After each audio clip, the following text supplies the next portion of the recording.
Buonasera e ben ritrovati con l'informazione flash di New Sicilia. Queste le notizie più importanti del pomeriggio. In apertura i dati diffusi dall'Associazione per lo sviluppo dell'industria nel Mezzogiorno. La Sicilia ha incrementato nel 2023 un PIL del 2,2%. Risulta così la regione con la migliore performance in Italia, trascinata soprattutto dagli investimenti pubblici.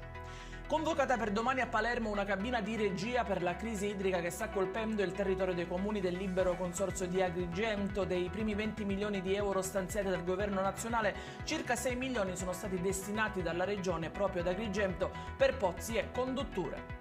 Riaprirà domani, giovedì 20 giugno, lo svincolo di Canalicchio lungo il viale Mediterraneo. Unica nota dolente che i lavori sul tratto di strada interessato proseguiranno per un altro mese. Passiamo alla cronaca. È Carmelo Monteleone, l'uomo morto ieri pomeriggio nel porto turistico della Cala di Palermo dopo essere caduto in mare da un pontile mentre si trovava in bici.